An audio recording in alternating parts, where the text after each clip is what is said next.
Puasa, kalau terpaksa aku mati, biarlah aku mati, kata Ratu Esther soal puasa. Ya, Shalom. Jumpa lagi dengan saya James Pangau di Go Gospel Indonesia. Alkitab banyak sekali menulis tentang puasa, dan banyak orang yang berpuasa ditulis oleh Alkitab. Tapi ada 4 orang yang menonjol di Alkitab yang berpuasa. Pertama adalah puasa Nabi Musa. Kedua adalah puasa Ratu Esther. Ketiga adalah puasa dari Nabi Yunus. Dan keempat, puasa dari Tuhan Yesus. Apa saja dampak yang terjadi ketika mereka berpuasa? Mari kita ikuti bersama dan jangan lupa tekan tombol subscribe, komen, dan Pertama like. adalah puasa dari Nabi Musa. Dalam Keluaran 34 ayat 28 berkata, "Dan Musa ada di sana bersama-sama dengan Tuhan 40 hari 40 malam lamanya, tidak makan roti dan tidak minum air. Dan ia menuliskan pada loh itu segala perkataan perjanjian, yakni ke-10 firman."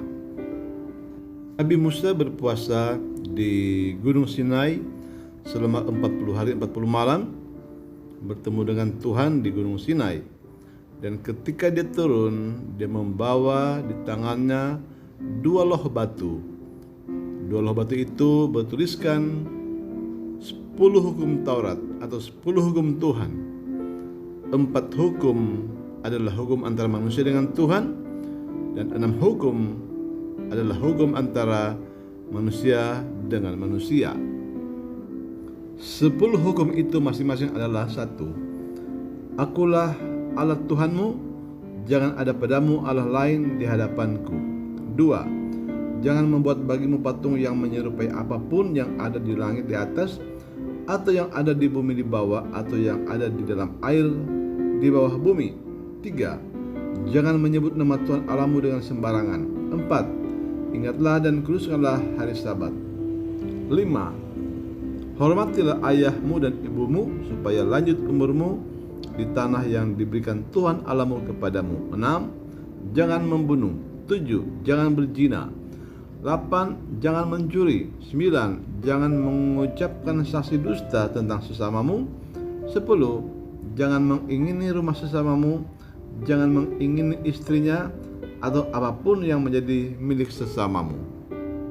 40 hari 40 malam Nabi Musa berpuasa di Gunung Sinai, dan hasilnya dia memegang 2 loh batu yang berisi hukum-hukum Allah, 4 hukum spiritual, 6 hukum moral yang merupakan hukum yang berlaku di seluruh dunia.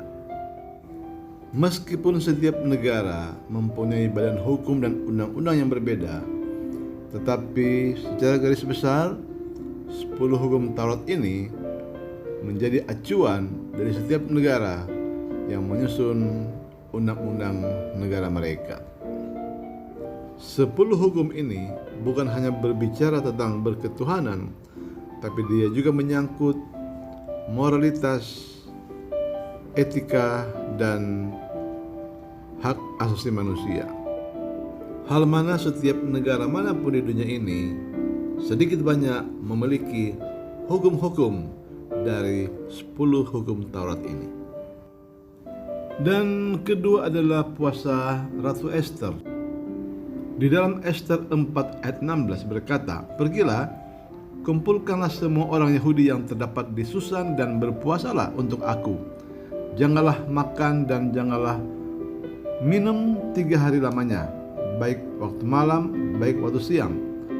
Aku serta dayang-dayangku pun akan berpuasa demikian, dan kemudian aku akan masuk menghadap raja. Sungguh pun berlawanan dengan undang-undang. Kalau terpaksa aku mati, biarlah aku mati."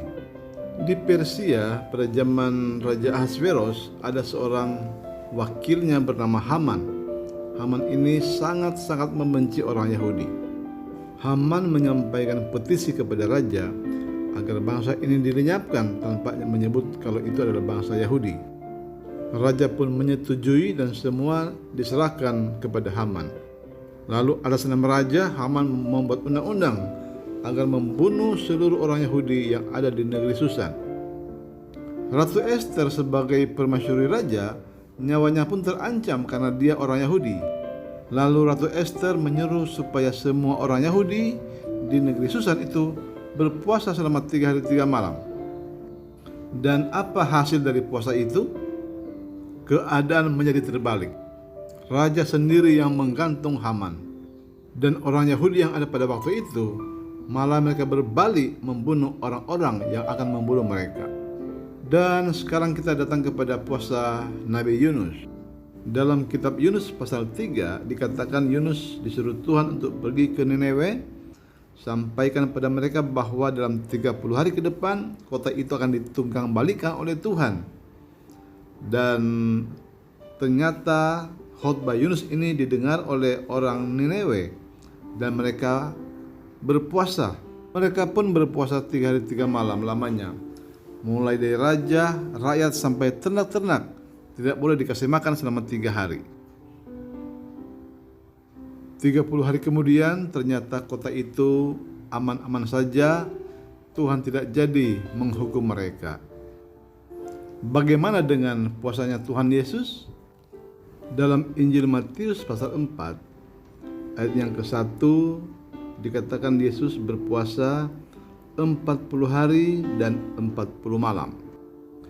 Baru habis puasa 40 hari 40 malam, iblis sudah datang mencoba Yesus. Tapi ternyata iblis tak dapat mengalahkan Yesus. Yesus menang di dalam pencobaan itu. Untuk apa Yesus berpuasa?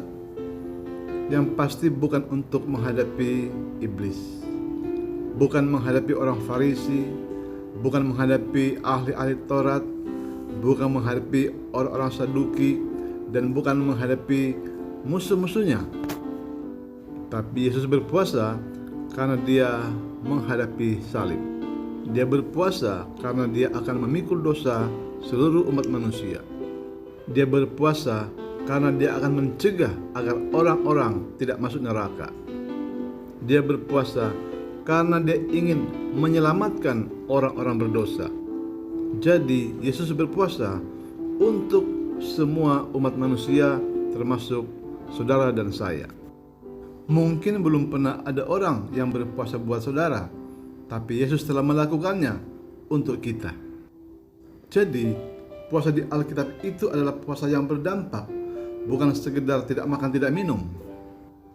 Puasa Nabi Musa itu mengubah nasib bangsa-bangsa dari tidak beribadah menjadi beribadah, dari tidak bermoral jadi bermoral, dari tidak memiliki etika jadi beretika. Semua itu sudah termasuk di dalam 10 hukum Taurat yang ada dalam 2 loh batu yang dibawa oleh Nabi Musa ketika dia berpuasa 40 hari 40 malam. Tanpa 10 hukum Allah, kita menjadi manusia yang liar.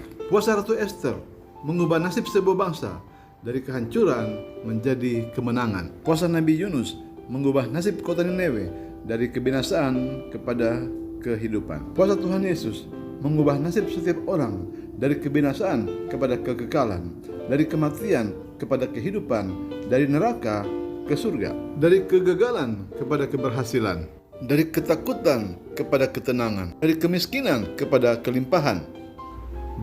Sangat banyak orang berpuasa seperti ini, dan nasib mereka benar-benar berubah. Jika usaha atau bisnis Anda hancur, berantakan, bangkrut, cobalah berpuasa. Jika rumah tangga Anda hancur, berantakan, cobalah berpuasa. Jika hari depanmu sepertinya tertutup, cobalah berpuasa. Atau engkau belum mendapat jodoh, cobalah berpuasa. Mungkin kita diliputi oleh roh-roh kemiskinan, roh kebangkrutan, roh penyakit, roh putus asa. Cobalah berpuasa. Di dalam Matius 17 ayat 21 dikatakan, jenis ini tidak dapat diusir kecuali dengan berdoa dan berpuasa. Karena puasa dalam Alkitab itu bukan sekedar tidak makan tidak minum, tapi dia mengubah, dia berdampak, mengubah nasib bangsa, mengubah nasib kota, mengubah keluarga, ekonomi, bahkan keuangan kita. Dia akan ubah ketika kita berdoa dan berpuasa. Puasa di Alkitab itu bukan sekedar tidak makan dan tidak minum, Tapi puasa di Alkitab adalah menyerah total kepada Tuhan, berserah total kepada Tuhan, memohon pertolongan Tuhan, memohon belas kasihan Tuhan. Kita membutuhkan sentuhan tangan Tuhan dalam usaha kita, pekerjaan kita, rumah tangga kita. Karena puasa di Alkitab itu mengubah nasib dari tidak baik menjadi baik. Mungkin Anda sudah bertahun-tahun jatuh bangun dan gagal lagi. Coba ini gagal. Tetapi Anda belum mencoba berpuasa. Cobalah. Saya sudah mencobanya dan akan mencobanya lagi.